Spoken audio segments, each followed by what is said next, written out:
నమస్తే, welcome to TR TV Telangana. నేను మీ ఓన్లీ ట్రూత్ విత్ తిరుపతి. ఎవరికైతే జూలై 18వ తారీఖు రైతు రుణమాఫీ కాలేదో దయచేసి వీడియో వాళ్ళకి షేర్ చేసే ప్రయత్నం చేయండి. మీ వాట్సాప్ గ్రూప్లలో, మీ సోషల్ మీడియా ప్లాట్ఫామ్స్లలో కూడా ఈ వీడియో లింక్ని షేర్ చేయండి. ఎందుకంటే చాలామంది రైతులు మాకు రుణమాఫీ కాలేదు, మా ఇంటి పక్కన వాళ్ళకి రుణమాఫీ అయింది, మా ఇంటి ముందోళ్ళకి రుణమాఫీ అయింది, కానీ మాకు రుణమాఫీ కాకపోవడానికి కారణం ఏంటంటూ కూడా చాలా మంది రైతులు వాళ్ళకి సంబంధించిన స్థానిక బ్యాంకుల దగ్గరికి పోయి అక్కడ బ్యాంక్ అధికారులను కూడా క్వశ్చన్ చేస్తున్నటువంటి సిచ్యువేషన్ మనం చూస్తున్నాం. సో వాళ్ళందరికీ ఒక క్లారిటీ ఇచ్చేటటువంటి ప్రయత్నం చేస్తున్నాం. ఎందుకు రైతు రుణమాఫీ కాలేదు?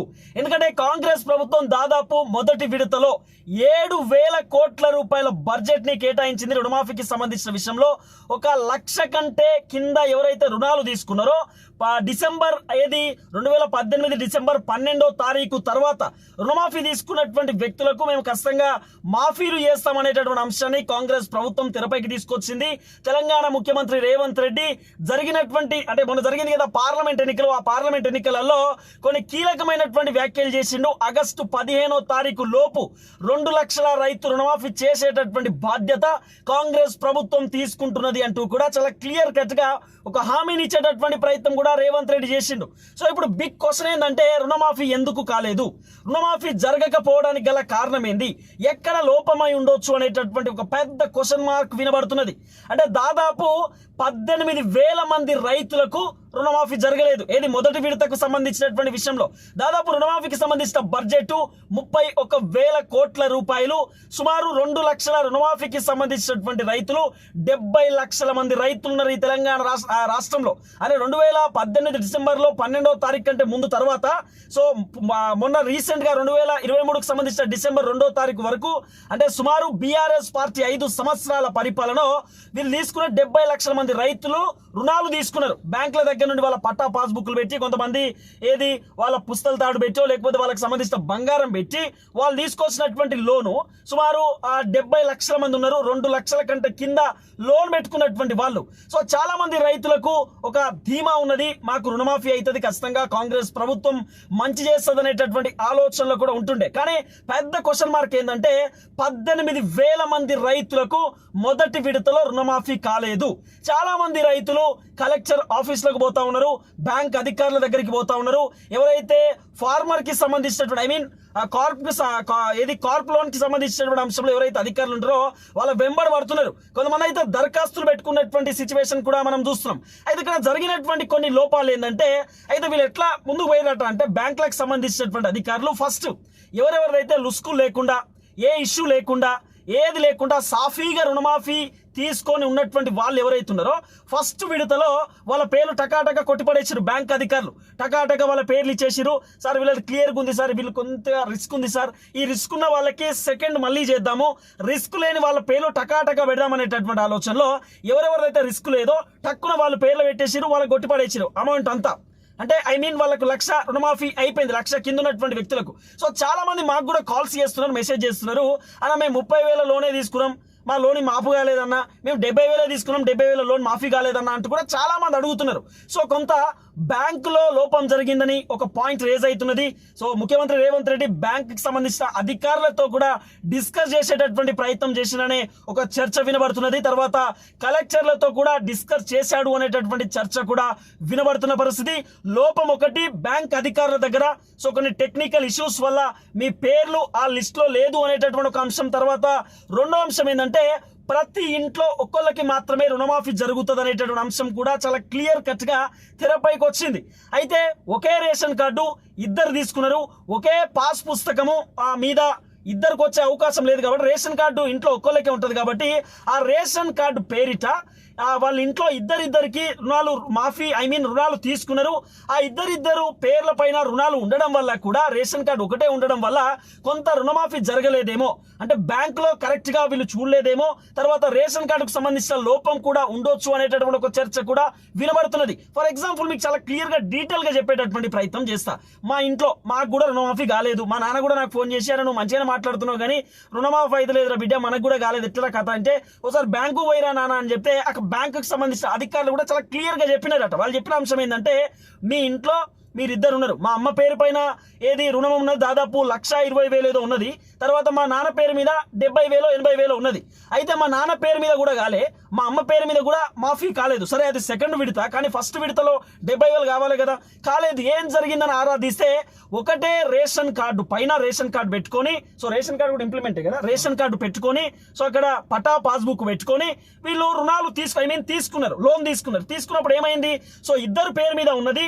సో ఇద్దరికి సంబంధించిన రేషన్ కార్డు కూడా ఇంప్లిమెంటేషన్ ఉన్నది కాబట్టి సో కొంత లుస్కులు జరిగిందేమో, కొంత టెక్నికల్ ఇష్యూ జరిగిందేమో, అందుకే రాలేకపోవచ్చు అనేటటువంటి ఒక అంశం కూడా తెరపైకి వచ్చినది. ఇక ఇంకో ఆప్షన్ ఏంటంటే సో అధికారుల నిర్లక్ష్యం ఒకటి, అంటే వాళ్ళ పేర్లు కరెక్ట్గా ఇయ్యలేదనేటటువంటి అంశం ఒకటి, డేటా కరెక్ట్ లేదనేటటువంటి అంశం ఒకటి, తర్వాత దొంగ పట్ట పాస్బుక్లు కొంతమంది పెట్టుకున్నారు, కొన్ని మిస్టేక్స్ జరిగినాయి అనేటటువంటి అంశం. అంటే మాక్సిమం పట్టా పాస్బుక్లు దొంగలు ఉంటే అసలు బ్యాంక్ అధికారులు యాక్సెప్ట్ చేయరు, ఫస్ట్ లోన్ ఇయ్యరు. కానీ ఎంతో కొంత మిస్టేక్ జరిగింది, పాస్ పుస్తకం ఏమైనా డాక్యుమెంట్ మిస్టేకో లేకపోతే వీళ్ళు ఇచ్చేటప్పుడు ఏమైనా మిస్టేక్ జరగవచ్చు, చిన్న టెక్నికల్ ఇష్యూస్ ఉండొచ్చు అనేటటువంటి ఒక కోణం కూడా తెరపైకి వస్తున్నది. అప్పుడు ఏం చేసిండో తెలంగాణ ముఖ్యమంత్రి రేవంత్ రెడ్డి సారు కలెక్టర్లకు ఆదేశం ఇచ్చిందట, మీరు ఒక పోడియం ఏర్పాటు చేయండి, అంటే రైతులకు ఎవరెవరికైతే రుణమాఫీ కాలేదో వాళ్ళు దరఖాస్తు పెట్టుకుంటారు, ఆ దరఖాస్తుని తీసుకోండి, వాళ్ళ పేర్లు చెక్ చేయండి, వాళ్ళకి రుణమాఫీ కాకపోవడానికి గల కారణం ఏంది, ఆల్రెడీ మీకు సంబంధించినటువంటి బ్యాంక్ అదే ఏదైతే మీరు రుణాలు తీసుకున్నటువంటి బ్యాంక్ లో పూర్తి స్థాయిలో 7,000 కోట్ల రూపాయల డబ్బుని జమకూర్చిపెట్టినారు. అంటే ఆల్రెడీ రుణాలకు సంబంధించినటువంటి ప్రతి బడ్జెట్ ని కేటాయించి పెట్టినారు. సో మీకు ఇక్కడ ఆప్షన్ ఏంది, సెకండ్ ఆప్షన్, ఈ ఎవరైతే 1,00,000 రూపాయలకు సంబంధించినటువంటి లోపు రుణమాఫీ జూలై 18వ తారీఖు జరగలేదో 18,000 మంది రైతులకు వాళ్లకు సెకండ్ విడతలో మాఫీ జరిగేటటువంటి సిచ్యువేషన్ ఉండొచ్చు అంటూ ఒక చర్చ నడుస్తున్నది. ఎట్లా అంటే ఇప్పుడు వారమో 2 వారాల తర్వాత మళ్ళీ ఒక 10,000 కోట్ల రూపాయలు 12,000 కోట్ల రూపాయలు 1,50,000 కంటే కింద ఉన్నటువంటి వాళ్ళకి రెండో విడత కింద రుణమాఫీ చేద్దామనేటటువంటి ఆలోచనలో కాంగ్రెస్ ప్రభుత్వం ఉన్నది కదా.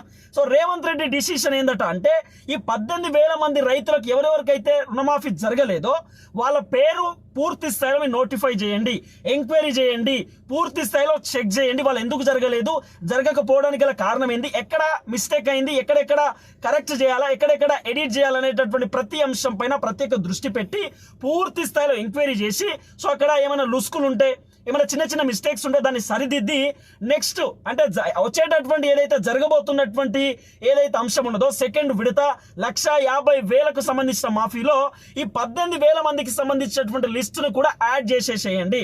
యాడ్ చేస్తే డైరెక్ట్ అవి రెండు ఒకటేసారి కొట్టేయొచ్చు, రెండు ఒకటేసారి మనం డైరెక్ట్ మాఫీ చేయొచ్చు. ఎందుకంటే ఇప్పుడు మళ్ళీ సడన్ గా 1,00,000 రూపాయల మాఫీ అయిపోయిన తర్వాత మళ్ళా 18,000 మందికి మళ్ళీ మాఫీ చేయాలంటే కొంత కన్ఫ్యూజన్ అయ్యేటటువంటి అవకాశం ఉంటుంది. కాబట్టి 1,50,000 రుణమాఫీ జరిగేటటువంటి సిచ్యువేషన్ లో 18,000 మందికి రుణమాఫీ కాలేదు అని చెప్పి ఫస్ట్ విడతలో చాలా మంది పేర్లు వస్తున్నాయి కదా, కొన్ని మిస్టేక్స్ టెక్నికల్ ఇష్యూస్ లేకపోతే బ్యాంక్ అధికారులు కరెక్ట్ చూడకపోవడమో లేకపోతే ఏది రేషన్ కార్డు వైట్ రేషన్ కార్డుకి సంబంధించినటువంటి ఏదన్నా లోపమో ఏందో చిన్న టెక్నికల్ ఇష్యూస్ ఉన్నాయి. కానీ ముఖ్యమంత్రి రేవంత్ రెడ్డి ఏం చెప్పిండు, వైట్ రేషన్ కార్డు ఇంప్లిమెంటేషన్ కాదు, రేషన్ కార్డు లేకపోయినా కూడా రుణాలను మాఫీ చేస్తామనేటటువంటి అంశాన్ని తెరపైకి తీసుకొచ్చింది. కానీ ఒకే రేషన్ కార్డు పైన ఒక ఇంట్లో ఇద్దరిద్దరికి కూడా రుణాలు ఉన్నటువంటి నేపథ్యంలో అక్కడ ఏమైనా మిస్టేక్ అయ్యిందా అనేటటువంటి పాయింట్ రేజ్ అవుతున్నది. తర్వాత డిసెంబర్ 12 తారీఖు కంటే తర్వాత అంటే డిసెంబర్ 12 తారీఖు తర్వాత జనవరి ఫిబ్రవరి మార్చ్ ఇట్లా ఎవరెవరైతే తీసుకున్నారో వాళ్ళకి ఆల్రెడీ అయిపోయింది. అంటే 2018 తర్వాత 2021లో ఎండింగ్ తీసుకున్న వాళ్ళకు కూడా కొంతమందికి అయింది, కొంతమందికి కాలేదు. అంటే ఏదైతే బ్యాంకుకి సంబంధించిన అధికారులకు సంబంధించిన లిస్టులో ఎవరెవరిదైతే కంప్లైంట్ లేకుండా క్లీన్ షీట్ గా ఉన్నదో వాళ్ళందరి పేర్లు కూడా ఇచ్చే ప్రయత్నం చేస్తున్నట్టే. కొంతమందికి ఎవరెవరైతే లుస్కులు ఉన్నాయో కొన్ని టెక్నికల్ ప్రాబ్లమ్స్ ఉన్నాయో వాళ్ళది కొద్దిగా ఆగిపోయింది అనేటటువంటి చర్చలు వినబడుతున్నాయి. కాబట్టి సో రెండో విడతలో అవి కూడా చేద్దామనే ఆలోచనలో కాంగ్రెస్ ప్రభుత్వం ఉన్నట్టుగా కొంత వినబడుతున్నటువంటి చర్చ. అందుకే ఒక పోడియం ఏర్పాటు చేసి మీకు సంబంధించినటువంటి అగ్రికల్చర్ ఆఫీసర్ని కలవండి, అగ్రికల్చర్ ఆఫీసర్ దగ్గరికి పోయి మీరు దరఖాస్తు పెట్టుకోండి, ఎస్ 70,000 లోన్ తీసుకున్నా, పలాని డేటుకు తీసుకున్నా, పలాని తారీఖు పలాని కథ ఈ రోజు తీసుకున్న నేను 70,000 రూపాయలు బంగారం పెట్టుకున్నావా లేకపోతే పాస్ పుస్తకం పెట్టుకున్నావా, ఏం పెట్టుకున్నావు, ఎన్ని ఎకరాలు, ఏం కథ, ఆ పాస్ పుస్తకానికి సంబంధించినటువంటి నెంబరు అదోటి ఇదోటి పెట్టుకొని సో పూర్తి స్థాయిలో మీరు ఒక దరఖాస్తుని అక్కడ సంబంధించినటువంటి అగ్రికల్చర్ ఆఫీసర్కి ఇచ్చేటటువంటి ప్రయత్నం చేయండి. లేకపోతే కలెక్టర్ ఆఫీసుల దగ్గర మీకు ఒక పోడియం కూడా ఏర్పాటు చేసినట్టు అనేటటువంటి ఒక చర్చ వినబడుతున్నది. 18,000 మంది రైతులకు ఎవరెవరికైతే రుణమాఫీ కాలేదో కేవలం టెక్నికల్ ఇష్యూస్ వల్ల మీకు రుణమాఫీ కాలేదు అనేటటువంటి చర్చ వినబడుతున్నది. మీ రుణమాఫీ అన్ని కూడా సెకండ్ విడత అంటే 1,50,000 కంటే కింద ఉన్నటువంటి వాళ్ళకి సెకండ్ విడతలో ఎవరైతే రుణమాఫీ జరిగేటటువంటి సిచ్యువేషన్ ఉందో వాళ్ళతో పాటు మీకు కూడా యాడ్ చేసి మాఫీ చేద్దాం అనేటటువంటి ఆలోచనలో కాంగ్రెస్ ప్రభుత్వం ఉన్నది అనేటటువంటి ఒక చర్చ వినబడుతున్నది. ఒక భరోసాని కాంగ్రెస్ ప్రభుత్వం తెరపైకి తీసుకొస్తున్నది. ఎవరు ఆందోళన పడాల్సిన అవసరం లేదు, ఎవరు దిగులు చెందాల్సినటువంటి అవసరం లేదు.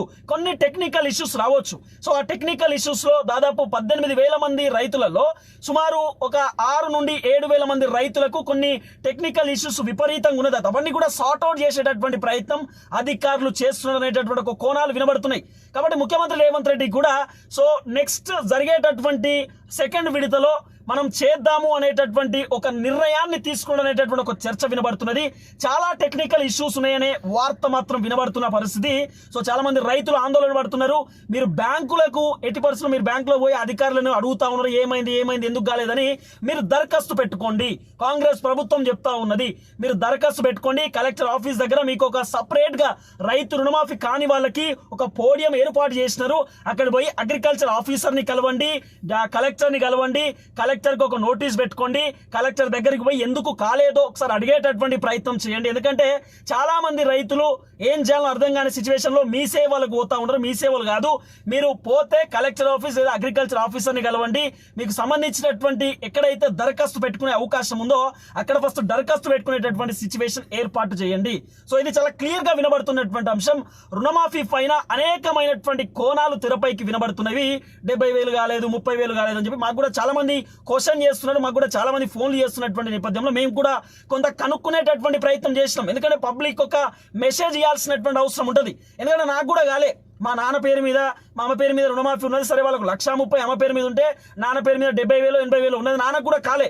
చాలా కన్ఫ్యూజన్ లో ఉన్నాం. నేను కూడా బ్యాంక్ అధికారులతో డిస్కస్ చేసేటటువంటి ప్రయత్నం కూడా చేసిన. ఎందుకు కాలేదు సార్ అంటే కొన్ని టెక్నికల్ రీజన్స్, కొన్ని టెక్నికల్ ఇష్యూస్ వల్ల కాలేదు. అవి సార్ట్ అవుట్ అవుతున్నవి. మీరు దయచేసి దరఖాస్తు పెట్టుకోండి. ఎట్లా దరఖాస్తు పెట్టుకోవాలనేది కూడా మీరు బ్యాంకుకు వెళ్ళినా లేకపోతే కలెక్టర్ ఆఫీస్కి వెళ్ళినా కూడా మీకు అక్కడ ఒక ప్రాసెస్ చెప్తారు. ఆ ప్రాసెస్ విధంగా ముందుకు పోయేటటువంటి అవకాశం ఉంది అనేటటువంటి ఒక అంశం కూడా వినబడుతుంది. ఎందుకంటే ఇంకా టైం కాలేదు. జస్ట్ ఫస్ట్ విడత మాత్రమే అయింది. సెకండ్ విడత ఉన్నది, థర్డ్ విడత కూడా ఉన్నది. సో ఆగస్టు 15వ తారీఖు అంటే వచ్చే నెల 15వ తారీఖు లోపు 2 లక్షల రుణమాఫీ అన్నారు. కాబట్టి సో కొంత చాలా మంది బీఆర్ఎస్ నేతలు చెప్తున్నారు ఇదంతా ఉత్తకైతే ఇది చేతిలో చేయడం అనేటటువంటి ఒక అంశం ఉన్నది. కాబట్టి సో 7,000 కోట్ల రూపాయలు అయితే రిలీజ్ చేసినారు. 31,000 కోట్ల రూపాయల బడ్జెట్ రెడీ చేసుకుంటున్నాం అనేటటువంటి అంశాన్ని కూడా తెరపైకి తీసుకొస్తున్నారు. సరే వాళ్ళు చేయరా సెకండరీ, కానీ మన ప్రయత్నం మనం చేయాల్సిన అవసరం ఉంటుంది.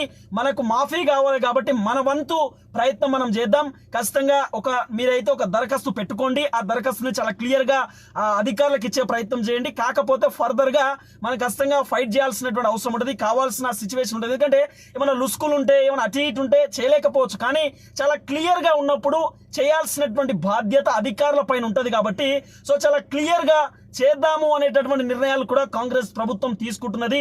సో సెకండ్ విడత నాకు తెలిసి ఇంకో 5-6 డేస్ లో సెకండ్ విడత కూడా వచ్చే మండేనో వెనస్డేనో సెకండ్ విడత కూడా ప్రారంభం కావచ్చు. 1,50,000కు సంబంధించిన అంశంలో అనేది కూడా వినబడుతుంది. ఎందుకంటే ఆల్రెడీ అసెంబ్లీలో బడ్జెట్ సమావేశాలు నడుస్తున్న నేపథ్యంలో సో కావచ్చు అనే చర్చ ఒకటి. తర్వాత 3వ విడత ఆగస్టులో ఫస్ట్ వీక్ లేదా సెకండ్ వీక్ లో జరిగే సిచ్యువేషన్ ఉందనేటటువంటి ఒక చర్చ కూడా వినబడుతున్నది.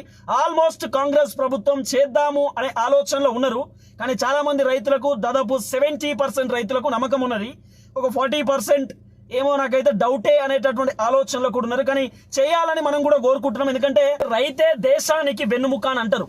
రైతు పంట పండియడం ఒక్కరోజు బంద్ చేస్తే మనం ఎంత అల్లాకల్లోలం అయిపోతాం. కాబట్టి రైతు సంతోషంగా ఉండాల్సినటువంటి అవసరం ఉంటుంది, రైతు ఆనందంగా ఉండాల్సినటువంటి అవసరం ఉంటుంది, రైతుల కళ్ళల్లో ఆనందాన్ని చూడాల్సినటువంటి అవసరం ఖచ్చితంగా ఉంటుంది. కాబట్టి కాంగ్రెస్ ప్రభుత్వానికి కూడా రిక్వెస్ట్ చేస్తున్నాము, రైతు రుణమాఫీ ఎవరెవరికైతే కాలేదో ఇమీడియట్లీ వాళ్ళ దరఖాస్తులు తీసుకొని వాళ్ళకి మంచి చేయాలి అనేటటువంటి అంశాన్ని తెరపైకి తీసుకొస్తున్నాం. చూద్దాం ఏం జరగబోతుందో, ఎలాంటి కీలకమైన అంశాలు వీళ్ళు తెరపైకి తీసుకొస్తారు అనేది.